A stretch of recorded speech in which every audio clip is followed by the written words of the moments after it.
Can't think of a better weekend to stay inside cozy watching that. Yeah. Turning back to NBC10 First Alert Weather, a major winter storm is on the way. Robert Johnson and Brittney Shipp are back to break down the timing and what we can expect. Let's start with Robert. And Fred and Jackie, the roads really are going to be a mess. So let's play a game of stoplight first. Green, yellow, and red. As we go through the night tonight into tomorrow, you've all got the green light. No issues. It'll be bitterly cold, but the roads won't be a mess. By Sunday, we skip yellow, go right to red with snow and ice-covered roads. And even for Monday, though the storm will be out of here by that point, still messy roads and black ice, not just for Monday, but for several days on end. It's still the calm before the storm, though, as sunshine mixes in with clouds as the sun starts to set over the city. As we go through the evening, all is quiet but chilly, but not frigidly cold just yet. By 7 p.m., 30 degrees, and then by 11 o'clock tonight, we fall to 20 degrees. When you wake up tomorrow morning, wake up wind chills well below zero for all of our neighborhoods, as it feels like 4 below in Reading, 1 below in Philadelphia, and 3 below in Vineland. Through the afternoon, around this time tomorrow, it feels like 10 in Philadelphia, 9 in Allentown, and 13 in Dover. So for tomorrow morning, there's 10 a.m., sunshine and a lot of it before the clouds quickly build on in through the afternoon into the evening. Saturday, 9 p.m., lots of clouds, but still no storm by that point. Sunday, 1 o'clock in the morning, we've got some snow starting to fall, but not all of it will even be seen by that point, and certainly not stick, because this storm initially will have to battle some dry air. By 5 o'clock Sunday morning, snow is falling for all of our neighborhoods and sticking. And then by 8 a.m. Sunday morning, the snow is falling at a quick rate. Heavy rate, 1, 2, 3 inches per hour. So the snow will build very quickly. And we're talking about blinding conditions if you're on the road, so definitely stay off them. By 12 noon, warmer air punctures into the system, and even though it's still going to be cold down here at the surface on the ground, there's warm air aloft about 5,000 feet above our heads, and that means a wintry mix of sleet or freezing rain, the area in pink, by 12 noon for South Jersey and Delaware.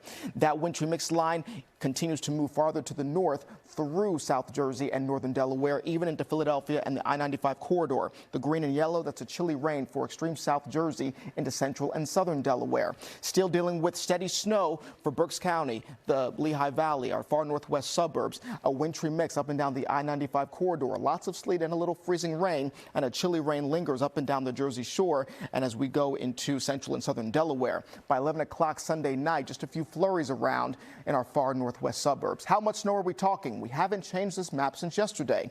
13 to 18 inches of snow for the far northwest suburbs. 9 to 13 up and down the I-95 corridor, including Philadelphia, of course. 5 to 9 from Dover through Vineland into Toms River, and 3 to 5 inches of snow for the Jersey Shore. And these are just the snowfall totals. This does not include anything regarding ice, but your totals drop off the farther south and east you go because of the icing conditions. And that's a significant part of this storm, Brittany. You've been watching it very closely. That's right. This is a very interesting storm. There's going to be a lot of layers, and you already went over the first 2 layers, which is the light fluffy snow, then the heavy wet snow, all accumulating throughout the region. But we'll continue to see warmer air work into the system, and then we'll be dealing with heavy sleet and then freezing rain. So different types of precipitation and different danger levels. Typically, when we talk about sleet, those are ice pellets that bounce.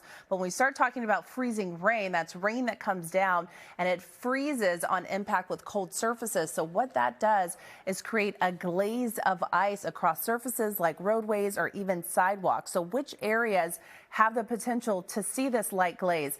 That'll be closer to the shore, Cape May up towards Atlantic City, South Jersey suburbs, down towards Delaware, up towards Vineland. And then if you're closer to Coatesville, you'll see a light glaze. A light glaze is still dangerous.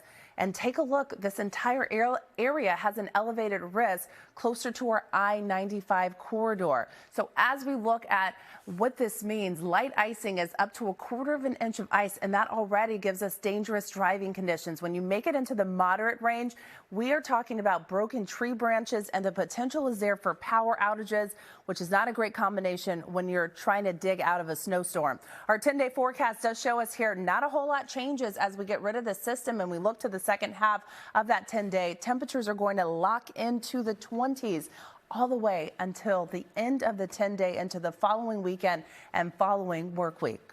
Fred. Just brutal cold. Okay, Brittany, thank you.